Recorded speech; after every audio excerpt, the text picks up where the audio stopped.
ఒక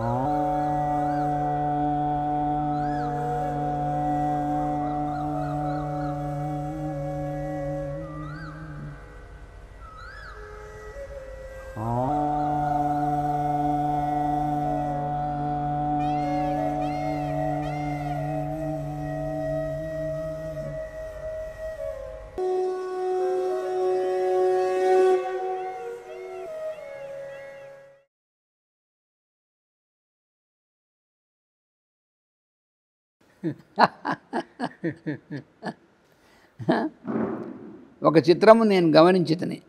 యూరప్ మొత్తంలో బ్రిటిష్ దీవులు దాటి ఇంగ్లీష్ వచ్చిన వారి సంఖ్య అత్యంత అత్యల్పము. బెల్జియం, ఫ్రాన్స్, స్విట్జర్లాండ్, హాలండ్ దేశంలో ఆంగ్లం వచ్చిన వారే కనిపించలేదు. ఫ్రెంచ్ భాషలో సంభాషించే వారే ఎక్కువ. విద్యాలయంలో కూడా అన్ని శాఖల విద్యలను ఫ్రెంచ్లోనే బోధించబడును. విశ్వవిద్యాలయంలో ప్రొఫెసర్లు కూడా చాలామందికి ఆంగ్లం రాదు. బెల్జియం ముఖ్యపట్టణము బ్రసెల్స్లో ఉన్నత ప్రభుత్వాధికారుల్లో కూడా ఆంగ్లమును బొత్తిగా రానివారు ఎక్కువ మంది కనిపించింది. నగర సుప్రసిద్ధ వైద్యులందరూ నాతో ఎలిజబెత్ ద్వారా ఫ్రెంచ్లోనే సంభాషణ చేసింది. అంటే ఎవరు ఇంగ్లీష్ నేర్చుకోరు అక్కడ. వాళ్ళకంటే వాళ్ళ భాషలో ఇచ్చేస్తారు, కానీ ఇంగ్లీష్ నేర్చుకోవాలి తప్పనిసరిగా అనేటువంటిది వాళ్ళకేమీ బానిస వ్యవహారం లేదు కదా వాళ్ళకి. నేను యూరోప్లో గడిపిన కాలమంతయు నాకు అభ్యాసమైన భారతీయ వస్త్రధారణతోనే గడిపితని. నన్ను తెల్లలుంగి తెల్ల చొక్కాలతోనే చూడకోరతమని వారందరూ సగౌరవంగా వేడుకొంది. భారతీయ సంప్రదాయంలో ఆదరించి భారతీయులను సూచనతో ఐరోపా వారికి మిక్కిలి గౌరవం. ఆంగ్లేయులకు ఈ గౌరవం ఉన్నదో లేదో నాకు తెలియదు. మా దుస్తుల్లో కనిపించి ఆహార విహారములు మా పద్ధతిలో నిర్వహించుకొని భారతీయులను చూసినప్పుడల్లా మాకు జాలి కలుగును. పుణ్యభూమి అయిన భారతదేశమును జన్మించిన వారిలో ఇంత పిరికివారు ఎట్లుండిరా అని నాకు ఆశ్చర్యం కలుగును అని ఒక వైద్య కళాశాల ప్రిన్సిపాల్ మనస్తత్వశాస్త్ర ప్రధానాచార్యుడు నాతో ముచ్చటించాను. చరిత్రకు అందినంత వరకు అలెగ్జాండర్ దండయాత్ర కాలం నుండి భారతీయ రక్తంలో బానిసత్వం అలవాటైనది. ఆహార విహారాదులను వస్త్రధారణలోనూ మర్కట చేష్టలైన అనుకరణను వారప్పటి నుండి ఆరంభించి ఉందరు. దానికి తోడు ఆంగ్ల పరిపాలన కొంత దోహదం నర్చినది. ఆయన మరల ఇట్లనెను, ఆంగ్లేయులకు తమ అనుకరించు వారిని సూచనతో సంతోషం అయినను ఆ అనుకరించు వారిని గౌరవింపక వారు తమ సేవకుల వలె చూచుతారు. అందువలన యూరోప్లోని ఇతర దేశముల వారు ఆంగ్లేయులను దురభిమాన జాతి అని ద్వేషింతురు. నాకు మాత్రము ఆంగ్లేయులు అనుకరించు భారతీయులను సూచించో గౌరవ బుద్ధి కలుగదు. నేను భారతదేశం బయలుదేరటకు కొంతకాలం ముందు పాశ్చాత్య దేశంలోకి పోయి వచ్చిన వారిని కలుసుకుంటుంది. వారందరూ సూట్లు కుట్టించుకోమనియు రాత్రిపూట నైట్ గౌను నైట్ ప్యాంట్ ధరింపక సంభాషించినచో ఎవరినైనా కలిసికొనచో వారు అది అవమానముగా భావించరని చెప్పిరి. నేను ఈ విషయమును నియోజకవర్గ ఉపన్యాసంలో చెప్పగా ఆడామగా గొల్లుమని నవ్విరి. భారతదేశమున ఇంత వింత జీవులు ఉన్నవా? అడయారు, అరవిందాశ్రమం, రమణాశ్రమం, పుట్టపర్తి, హృషికేశం మొన్నకి పవిత్ర దేశములు ఉన్నవని మేము ఎరుగుదాం, కానీ ఈ వింతలు మేము ఎప్పుడు వినలేదు అని ఒక కుర్రది కేరింతలతో నవ్వాను. అంటే ఇంత సన్నాసులు అయిపోయారు మీ వాళ్ళు అని చెప్పి నవ్విందనమాట. విచిత్ర సన్నివేశములు. లియేజ్ పట్టణమున హోటల్ హాల్లో ఉపన్యసించుండగా ఒక విచిత్ర సన్నివేశం జరిగినది. శ్రోతల్లో నా నుండి 3వ వరుసలో కూర్చుండిన ఒక జంట యువ దంపతులు కూర్చుండేది. అంత యువతి మిక్కిలి ఉత్సాహంతో చిరునవ్వుతో విసమిసలు పోవచ్చు నా వంక చూచు ఉపన్యాసమును శ్రద్ధగా వినుచున్నది. నడుమ ఉపన్యాసం రసపట్లో ఉన్నప్పుడు ఆమె నాకు కన్ను కొట్టినది. నేను ఒక క్షణకాలం నిశ్చేష్టున్నై మరల ఉపన్యసించుండగా మరల కన్ను కొట్టినది. నాకు ఒళ్ళు మండి నేను అట్లే ప్రవర్తించుతుంది. ఆమె బెదరక పరమానందంతో గౌరవభావంతో మిగిలిన ఉపన్యాసం అంతా విన్నది.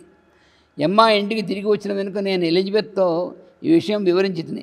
సావధానముగా తెలుసుకొనగా యూరప్లో ఉపన్యాసాలలో కనుకొట్టడం మెచ్చుకున్నట్టు గౌరవించటకు చిన్నమాట. తిరిగి కనుకొట్టినచో వారి మెచ్చుదలను గౌరవించినట్టు అవునట్టు. బతుకు జీవుడా అనుకుంటుంది. భారతదేశంలో స్త్రీ పురుషుడు నడుమ అది చాలా తప్పు అనే సంగతి వివరించింది. ఎలిజబెత్ ఎల్లరికూ వివరించి చెప్పినది. అందరూ 2 రోజుల పాటు నన్ను చూసినప్పుడు చూడనప్పుడు కూడా తలుచుకొని నవ్విరి. మరి యొక్క విచిత్ర సన్నివేశం, యూరోప్లో ఇద్దరు కలుసుకున్నప్పుడు విడిపోనప్పుడు కరచాలనంతో పాటు పరస్పర చుంబనము ఆప్యాయతకు చిహ్నము. ఎమ్మ ఇంటికడ ద్వారమున ఒక యువతి నిలబడి లోన ప్రవేశించి మిత్ర బృందంలో ఒక్కొక్కరికే ప్రత్యేకంగా చుంబన గౌరవం కలిగించున్నది. మన వర్మ బెదిరిపోయి దిగాలు పడి లోపల ప్రవేశింప సాహసింపగా పక్కన నిలబడాను. నేను అతన్ని వెంట పెట్టుకుని నూనెకి ప్రవేశింపగా ద్వారం కడ ఉన్నటువంటి యువతి సగౌరవంగా నమస్కరించి దూరంగా నిలబడాను. భారతీయులు స్పర్శన సింబనాథులు సహింపరని ముందే హెచ్చరిక చేసి ఎలిజబెత్ జాగ్రత్త కలిగించింది. మే 8వ తేదీ 1972 స్పాంటిన్ గ్రామమున నేను నా గదిలో తెల్లవారుజామున 4:30 గంటలకు మేలుకొని కొంత గ్రంథపఠనం ముగించుకుంటుంది. స్నానాధికములను నిర్వర్తించుకొని 8 గంటలకు అల్పాహారం పూర్తి చేసి నేను వర్మ పాయ ఎలిజబెత్ ఊరిలోనికి బయలుదేరింది. దివ్యజ్ఞాన సమాజ గ్రంథములలో కొనవలసిన వాటిని జాబితా తయారు చేసుకొని మేము మేరీ ఇంటికి పోయి 11 గంటల వరకు సంభాషణలతో కాలక్షేపం చేసి 12 గంటలకు అగుసరికి భోజనానికి నిర్వర్తించుకుంటుంది. అతడి నుంచి కారులో బయలుదేరి డినాంట్ నామూరు మీదుగా బ్రస్సెల్స్ చేరుకుంటుంది. అది ఒక సుందర సువిశాల నగరం. ఆకాశమునంటూ భవనములతో రుజుమార్గమున బారులు తీరిన బాటలతో చీమల బారుల వలె నిర్విరామముగా పయనించు కారుల వరుసలతో అతి విశాలమైన రస్తాలతో సుందర శిల్ప విగ్రహములతో గాజు గృహములలో దర్శనీయముగా అలంకరింపబడిన అంగడులతో నగరము నిసర్గ గంభీరముగా ఉన్నది. ఎలిజబెత్ కుమారుడు మారిస్ ఇంటి ముందు ఉన్న పెద్ద చర్చి దగ్గర మా కారు నిలబడేసరికి సాయంకాలము 4:30 గంటలైనది. ఎలిజబెత్ కోడలు జీన్ వార్నన్ తన 3 పిల్లలతో ఎదురు వచ్చి కారులో నుండి సామాన్లు దింపి మమ్మలోనికి ఆహ్వానించింది.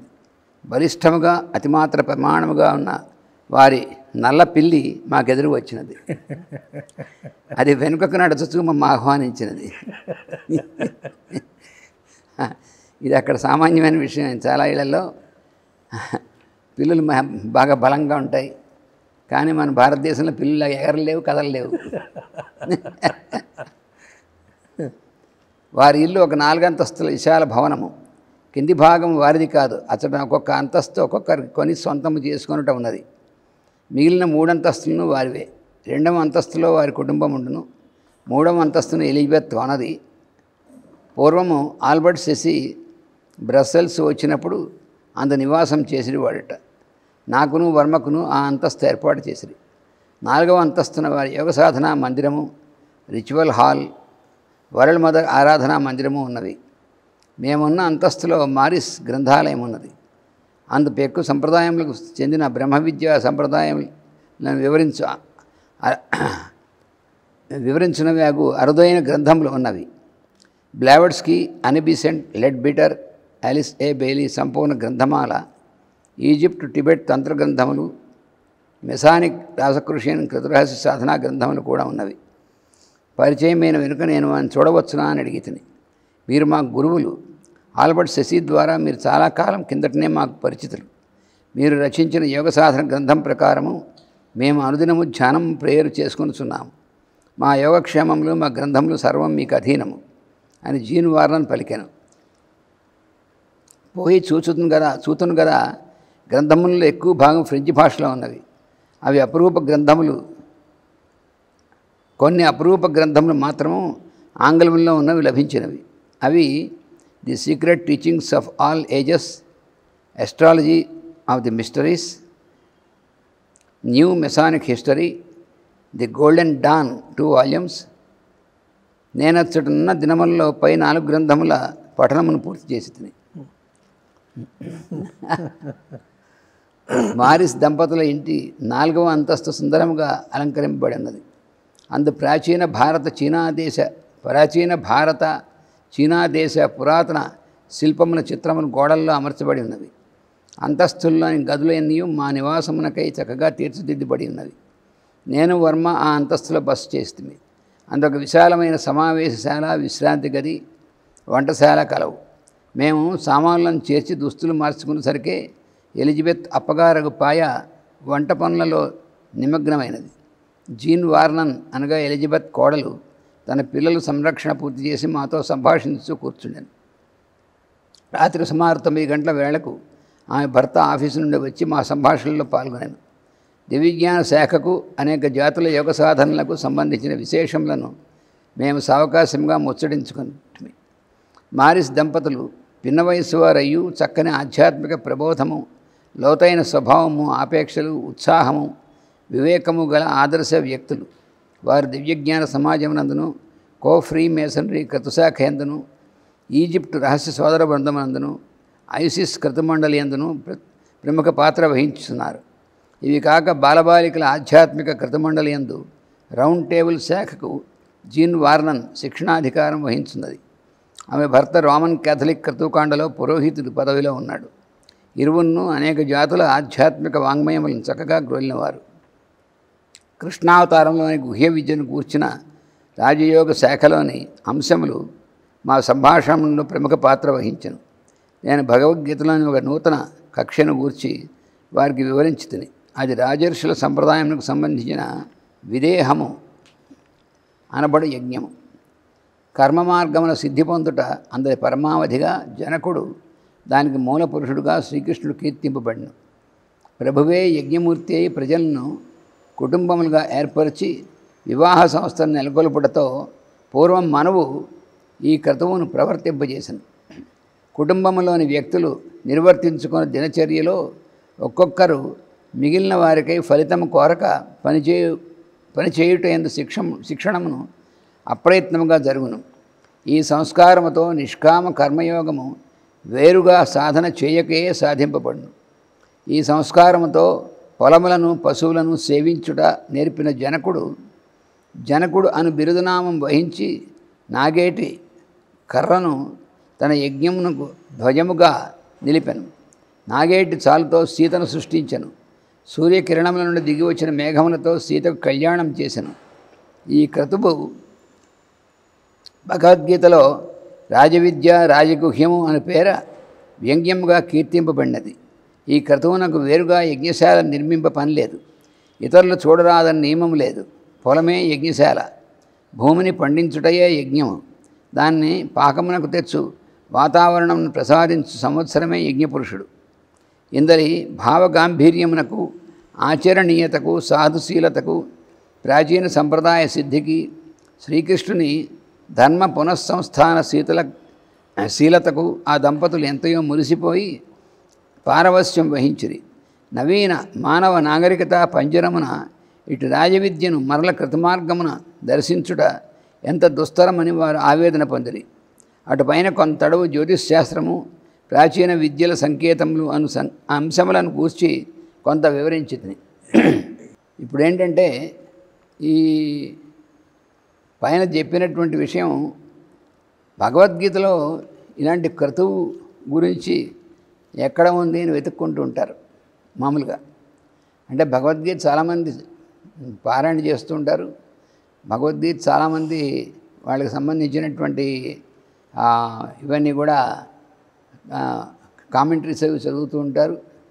కానీ భగవద్గీతలో కూడా ఇట్లాంటి ఎక్కడ క్రతువులు వాటి గురించినటువంటి ఉన్నాయని మనం మామూలుగా అందుకని మాస్టర్ గారు ఇక్కడ ఏం చెప్పారంటే వ్యంగ్యముగా చెప్పబడినది అన్నారు. వ్యంగ్యముగా చెప్పబడిన జాగ్రత్తగా లోపలికి చూస్తే మనకు అర్థమవుతుంది. మామూలుగా టీకా తాత్పర్యాలు లాంటివంటి దాన్ని అయితే ఏమీ అర్థం కాదు వ్యంగ్యంగా చూడటం అంటే. ఇక్కడ ఏమిటంటే గుహ్య విద్యను కూర్చిన రాజయోగ శాఖ అన్నారు. అంటే 9వ అధ్యాయంలో రాజవిద్య రాజగుహ్యం అనేటువంటిది 9వ అధ్యాయం ఇచ్చారు కదా. అందులో గుహ్యం అంటే దాగి ఉన్నటువంటిది అని అర్థం. లోపల దాగి ఉన్నటువంటిది అని దాన్ని గుహ్యం అంటారు. ఇది గుహ్య విద్య అంటే దాగి ఉన్న విద్య అని. అదేమో రాజయోగ శాఖలోని అంశములు రాజయోగం అనేటువంటిది. ఇప్పుడు ఏమన్నారంటే వాళ్ళకి అక్కడ చూడండి, అతను ఒక రోమన్ క్యాథలిక్ దీంట్లో పురోహితుడు. మన దేశంలో అదే కనుక అయితే వాళ్ళు భగవద్గీతను తలుచుకుంటే పాపం అనుకుంటారు మన పిచ్చివాళ్ళు. అదేదో ఒకళ్ళకి సంబంధించింది అనుకుంటుంటారు, ఒకళ్ళకి సంబంధించింది అనుకుంటారు. అందులో మనకి మరి మన వాళ్ళకి కొత్తగా ఇది చేసినటువంటిది కదా, కన్వర్ట్ అయిపోయి, అందువల్ల వాళ్ళకి ఏంటంటే ఇంక అసలు వాళ్ళకి అందులో మతం అనేటువంటి దాన్ని నేర్పేపటికి ఇంకోటి తలుచుకుంటే ఎక్కడ వీళ్ళు మళ్ళీ వెనక్కి వెళ్ళిపోతారని భయం వల్ల మీరు వేరే గ్రంథాలు, మత గ్రంథాలు చదివినా అయితే వేరే దేవుళ్ళని స్మరించినా మీకు పాపం వస్తుందని ఇలాంటివన్నీ చెప్తారు, బ్రెయిన్ వాష్ చేస్తారు. అందువల్ల మన వాళ్ళకి ఇలాంటిదేం ఉండదు. కానీ వాళ్ళకి అలాంటిదేం లేదు. ఇక్కడ అదే ఆశ్చర్యం. ఎందుకంటే నేను కూడా చాలా దేశాలు చాలాసార్లు వెళ్ళొచ్చా కదా. ఏ దేశాల్లో ఎవరు కూడా బేసిక్గా వాళ్ళు అక్కడేదో మతానికి ఇప్పుడు మనకి ఎలాగ ఇప్పుడు మనం ఎక్కువ మంది హిందూ అంటుంటారు, దానికి ఏం పెద్ద సిగ్నిఫికెన్స్ ఏం లేదు. ఎందుకంటే వీళ్ళు ఎవరు రోజు పూజ చేయరు, వీళ్ళు ఎవరు పెద్ద రోజు మందిరానికి వెళ్ళేవాళ్ళు లేరు, ఇంకే పేరుకి మాత్రమే. అలాగే వాళ్ళు కూడా అక్కడ వాళ్ళు కూడా ఏంటంటే వాళ్ళు మన వాళ్ళు అనుకుంటారంటే ఆ దేశంలో ఉన్నటువంటి వాళ్ళు అందరూ కూడా క్రైస్తవులు అనుకుంటారు. అంటే క్రైస్తవులు అంటే నిజమైనటువంటి అర్థంలో కానీ ఇలాగ మతంలా ఉండి దానికి మిగతా వాళ్ళు జరగకూడదు అనేటువంటిది అటువంటి వాళ్ళు కాదు.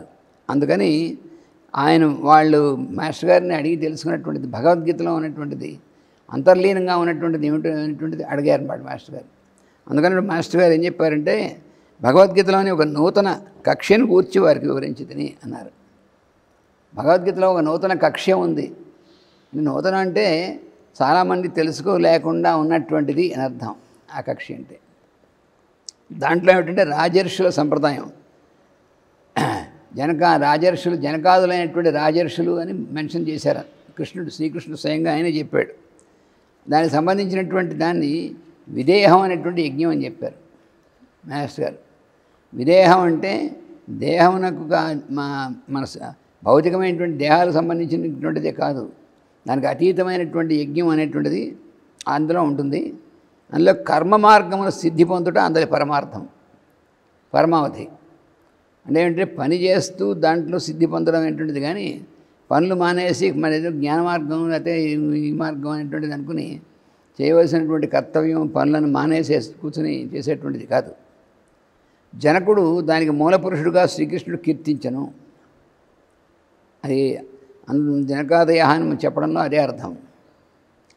అంటే ప్రభువు అయినటువంటి వాడు రాజే యజ్ఞమూర్తి ప్రజలను కుటుంబములుగా ఏర్పరిచి రాజే ఇక్కడ యజ్ఞమూర్తిగా ఉంటాడు. రాజే ఇవన్నీ యజ్ఞములు పరిపాలకుడైనటువంటి వాడే ప్రజల చేత యజ్ఞాలు చేయించడం అనేటువంటి చేస్తుంటాడు. వివాహ సంస్థను నెలకొల్పడం అనేటువంటి చేసిన దాంట్లో అసలు ముందు వీళ్ళకి పూర్వీకుడైనటువంటి మనువు అంటే మానవులైనటువంటి వాళ్ళు ఎలా ఉండాలి, వాళ్ళ వ్యవస్థ ఎలా ఉండాలి అని మొట్టమొదటి నెలకొల్పినటువంటి మొదటి మానవుడిగా దిగి వచ్చినటువంటి వాడు ఆయన మనువు అంటారు. ఆయన సూర్యుని యొక్క అదేంటో దిగి వచ్చినటువంటి వాడు. అందుకని వివాహ సంస్థ అనేటువంటిది ఏర్పరిచినటువంటిది మనువు. పూర్వం మనువు ఈ క్రతువును ప్రవర్తింపజేసింది. అందుకని ఈ క్రతువు ఎవరు ఫస్ట్ స్టార్ట్ చేసిందంటే మనువు స్టార్ట్ చేశాడు. దీంట్లో ఏంటంటే కుటుంబంలోని వ్యక్తులు నిర్వర్తించుకునే దినచర్యలో ఒక్కొక్కరు మిగిలిన వారికి ఫలితము కోరక పనిచేయుట. ముందు ఫస్ట్ స్టార్టింగ్ అని కుటుంబంలోనే భార్య భర్త పిల్లలు వీళ్ళందరూ కూడా వాళ్ళు ప్రతి ఒక్కళ్ళు వాళ్ళ కోసం వాళ్ళు కాకుండా మిగిలినటువంటి వాళ్ళు మెంబర్స్ ఆఫ్ ది ఫ్యామిలీ వాళ్ళ కోసం వాళ్ళు పనిచేయడం, అది కూడా ఏం ఫలితం కోరకుండా, అది మొట్టమొదటి అప్రయత్నంగా జరిగేటువంటి దీనిగా ముందు చేశారు. అంటే ఏమిటి మన ఇంట్లో ఉన్నాం అనుకోండి, నిజం మామూలుగా కామన్గా నార్మల్గా ఉండేటువంటి కుటుంబంలో ఎలా ఉంటుందంటే భార్య భర్త పిల్లలు ఉన్నారనుకోండి, భర్త బయటికి వెళ్ళి కష్టపడి అన్ని అతన్ని సంపాదించింది కుటుంబ పోషణ కోసం వస్తాడు. ఆ వచ్చినప్పుడు కేవలం తన కోసమే ఆ సంపాదన చేసుకుని భార్య పిల్లలకి పెట్టకుండా ఉండేటువంటి ఎక్కడో ఉంటారు కొంతమంది, ఎక్కడో కొంతమంది ఉంటారు. విచిత్రమైనటువంటి మామూలు సాధారణంగా ఉండేటువంటి యావరేజ్ మానవుడికి అలా ఉండదు. కొంతమంది ఉంటారు. నేను ఒకసారి ఒక ఆయన చూశాను. ఆయన పెద్ద ఇంజనీరు ఒక ప్రాజెక్టులో. ఆయనకి భార్యను 3 ఆడపిల్లలు ఉన్నారు, చిన్నపిల్లలు వాళ్ళు. ఆయన ఏం చేసేవాడంటే జీతం రాగానే ఆ జీతం డబ్బులన్నీ తన జేబులో పెట్టుకునేవాడు, భార్యకి ఇచ్చేవాడు కాదు. మరి ఇంట్లో ఆవిడ ఏమైనా తెచ్చి వండి పెట్టి వీళ్ళు పెట్టాలి కదా భర్తకి పిల్లలకి, పాపం ఇచ్చేవాడు కాదు. అవి నేను ఆవిడ చాలా ఏమండి ఇవన్నీ కొనాలి కదా, తను వెళ్ళి కొని తెచ్చేవాడు కదా, ఏ పని చేసేవాడు కాదు. ఆఫీసులో పని చేయకపోతే జీతం రాదు కాబట్టి చచ్చినట్టు చేసేవాడు. ఇంట్లో అలా చూస్తూ కూర్చునేవాడు, ఏ పని చేసేవాడు కాదు, సహాయం చేసేవాడు కాదు పిల్లలకి. డబ్బులు ఇచ్చేవాడు కాదు. వాళ్ళు స్కూల్కి వెళ్ళి పంపించాలి, ఇంట్లో ఇవన్నీ చేయాలి. ఇవన్నీ ఎలా చేస్తారు? అడగ్గా ఇంకా చాలా ఇంకా ప్రాణం మీకు వచ్చినప్పుడు అంటే ఇంక డబ్బులు కట్టకపోతే వాళ్ళు ఇవ్వనటువంటిది ఎప్పుడు అప్పుడు కొంచెం కట్టడానికి ఇచ్చేవాడు. కానీ భార్య చేతికి డబ్బులు ఇచ్చి అన్ని ఏమేం కావాలో చేసుకునేటువంటిది చేసేవాడు కాదు. చాలా విచిత్రమైనటువంటి అంటే మాస్టర్ గారు ఒక చోట క్లాసులు నిర్వహిస్తూ ఉన్నప్పుడు ఆయనతో పాటు మేము ఉన్నాం. ఉన్నప్పుడు మేము ఎక్కడైతే ఉన్నామో ఆ ఎదురుగుండా ఇంట్లో అనమాట. ఆయన కూడా మాస్టర్ దగ్గరికి వచ్చేవాడు, పేరుకి వచ్చేవాడు, కానీ చేసేవాడు. నేను చూస్తే విచిత్రంగా ఉండేవాడు. మామూలు బయటనే ఏం పట్టించుకునేవాడుగా ఉన్నటువంటి ఇంట్లో కూడా అలాగే ఉండేవాడు ప్రధానం మాకు తెలిసిందనమాట. ఒకరోజు వాళ్ళ పిల్ల చంటి పిల్ల తన కూతురే ఆడుకుంటూ పాండులో పడిపోయింది. అక్కడ ఎదురుగుండా పాండు చిందుంటే అందులో పడితే వెంటనే వెళ్ళి తండ్రి మామూలుగా ఎవడైనా సరే వెళ్ళి తీస్తాడు కదా, హే అని నవ్వుతున్నాడు ఎదురుగుండా కూర్చుని. ఓరి దుంపదే అసలు ఇంకోళ్ళు ఎవరో వచ్చి తీశారు వాడికి ఆ పిల్లని. అదేమిటయా నీ కూతురు కనబడుతుందంటే ఏముంది ఏం బాగానే ఉంటుంది అంటాడు. అంటే ఇది అప్పుడు మాస్టర్ గారు చెప్తే, మాస్టర్ నాది జబ్బు, ఇది వ్యాధి, అందువల్ల అంతా అలా ఉన్నాడు, అది కాదని వాడికి మందు వేస్తే బాగుపడతాడులే అని మాస్టర్ మాకు మందు చెప్పారు. ఇది వాడికి వెయ్యి తీసుకెళ్ళని చెప్పి వాడు మందు అడిగినప్పుడు ఈ మందు వేసేయమన్నారు, హోమియోపతి మందు. అది వేసాక ఒక రెండు నెలలు ఎప్పుడు మార్పు వచ్చింది. అది అప్పటి నుంచి ఏం చేసేవాడంటే నేను జీతం రాగానే భార్యను పిలిచి ఇగో డబ్బులతో వాడు అని పిల్లలకి కావాల్సిన కొనమని అప్పుడు మారిపోయాడు వాడు. అలా మాస్టర్ గారు ఎంతమందినో మార్చారు. అంటే ఇలాగా ఇప్పుడు ఏంటంటే సాధారణమైనటువంటి మానవుల్లో ఎక్కువ మంది యావరేజ్గా ఎలా ఉంటారు, ఇంట్లో కుటుంబంలో తాను సంపాదించింది భార్య పిల్లల్ని పోషించడం కోసం వాళ్ళ కోసం చేస్తాడు. భార్య కూడా ఇంట్లో ఏం చేస్తుంది, భర్తకి పిల్లలకి కావాల్సింది ఏర్పాటు చేస్తుంది. ఇలా ఎవరికి వాళ్ళు తమ కోసం స్వార్థం అనేటువంటిది కాకుండా మిగిలినటువంటి వాళ్ళ కోసం అనేటువంటిది అక్కడే ఒక యజ్ఞార్థమైన కర్మగా ముందు స్టార్ట్ అయింది కదా. అది మనువు ఏర్పాటు చేసింది. అది కుటుంబ వ్యవస్థ ఏర్పాటు చేయడంలో ఉద్దేశమే అది. కుటుంబ వ్యవస్థ అనేటువంటిది అందుకే ఏర్పాటు చేశాడు మనువు. అది ఇక్కడ మాస్టర్ గారు చెప్తున్నారు. ఫలితం కోరక పనిచేయడం శిక్షణ అప్రయత్నముగా జరుగునన్నారు. ఈ సంస్కారంతో నిష్కామ కర్మయోగం వేరుగా సాధన లేకే సాధింపబడు. ఈ కర్మయోగం నిష్కామ కర్మయోగం అంటే వేరే ఎక్కడికి వెళ్ళి సాధన చేయక్కలే, ఇంట్లో వీళ్ళందరూ ఒకళ్ళతో ఒకళ్ళు సమంగా ఉండేటువంటిది ఉంటే జరుగుతూనే ఉంటుంది. అది ఈ సంస్కారములతో పొలమును పశువులను సేవించడం నేర్పినవాడు జనకుడు. ఆ జనకుడు ఏం చేశాడంటే అందరికీ కూడా పశువుల్ని జాగ్రత్త కాపాడడం, వాటికి సరైనటువంటి పోషణ చేయడం. అంటే ఇంట్లో మనమే కాకుండా పశువులకు కూడా, అలాగే మన పొలం, ప్రతివాళ్ళు పొలం పని చేయాలి. అందుకని జనకుడు రాజ్యాన్ని విదేహ రాజ్యం అంటారు. అంటే ఆయన కేవలం దేహములకు వాళ్ళకి రాజు కాదు, వాళ్ళ యొక్క హృదయాలన్నింటినీ పరిపాలించేటువంటి వాడు అని అర్థం. అందుకని ఆయన ఏం చేసేవాడు, ప్రజల చేత చేయంత్రంగా తానే చేసేవాడు. ముందు తనతో వాడు ప్రజలు కలిసి చేసేవాడు. రోజు పొలం దున్నాలి, పొలం పని చేయాలి ఆ రాజ్యంలో. అంతేగాని నేను సాఫ్ట్వేర్ ఇంజనీర్ని, నాకు ఏం చేత కాదు, లేకపోతే నేను ఓకే ఏదో కమర్షియల్ ఏదో ఇది నువ్వు ఏదైనా ఉద్యోగం చేయి, కానీ రోజు పొలం పని చేస్తేనే ఈ రాజ్యంలో ఉండాలి, అది ఉండకూడదు. అలా పెడితే కానీ చచ్చితే చేస్తారు ఎవరన్నా. ఇప్పుడు మనం ఎవరైనా చేస్తాం, పొలం పని ఎక్కడో చేయక్కర్లేదు, ఇంట్లో కనీసం ఉన్నటువంటి చిన్న చిన్న మొక్కలకి రోజు కాస్త చేసి అరేంజ్ చేస్తాం. ఒళ్ళం కదా మనకి ఏంటంటే టైం లేదు మనకి. కానీ ఆ రాజ్యంలో జనకుడు అలా ఒప్పుకోడు. అందుకనే ఆయనకి జనకుడు అనేటువంటి బిరుదునామం వచ్చింది. ఆయన అసలు పేరు జనకుడు గారు, క్షీరధ్వజుడు. ఆయనకి బిరుదు అందరూ ఎందుకంటే ప్రజలందరూ కూడా ఆయన్ని జనక అని పిలిచి, జనకుడు అంటే తండ్రిని అర్థం. అందుకని రాజుగారిని వాళ్ళందరూ కూడా జనక అని పిలిచేవారు. అంత ఎఫెక్షన్ అన్నమాట. తండ్రిలాగా చూసుకునేవాడు ప్రజలందరినీ, వాళ్ళందరి చేత ఇవి చేయించేవాడు.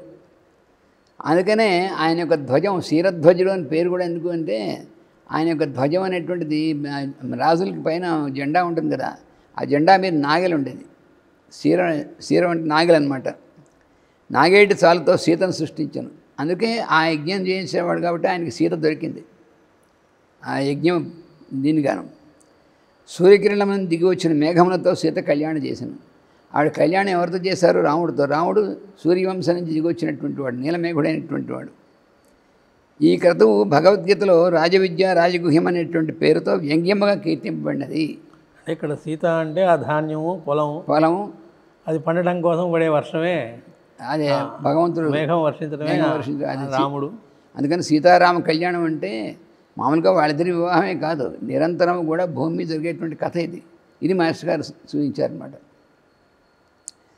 ఈ క్రతువునకు వేరుగా యజ్ఞశాలలు నిర్మించక్కర్లేదు. మామూలుగా క్రతువులు అంటే యజ్ఞశాలలు నిర్మించాలి, దాంట్లో అంతా చాలా హడావిడి ఉంటుంది. ఇది పొలం వెళ్ళి దున్నడమైనటువంటి క్రతువు కాబట్టి యజ్ఞశాల వేరే నిర్మించక్కర్లేదు. ఇతరులు చూడరాదని నియమం లేదు, లోపలికి ఎవరు పడితే వాళ్ళు రావడం వీలేదంటే అలా ఉండదు. అందరూ కూడా పార్టిసిపేట్ చేయొచ్చు అందులో. పొలమే యజ్ఞశాల, భూమి నుండి పండించుటయే యజ్ఞము. దాని ఫలితమే మనకు వచ్చేటువంటి ధాన్యము, ఆహారం. అసలు ముందు ఆహారం నాకు లేకుండా నువ్వు ఏం చేస్తావు అసలు? మనం ఇప్పుడు పొలం చేతగా, అందుకనే ముందు మనం ఏం నేర్చుకోవాలంటే ప్రొడక్టివిటీ, మొక్కలు చేయడం, పండించడం, ఏదో ఒకటి చేయడం అనేటువంటి అది నేర్పాలి పిల్లలకి.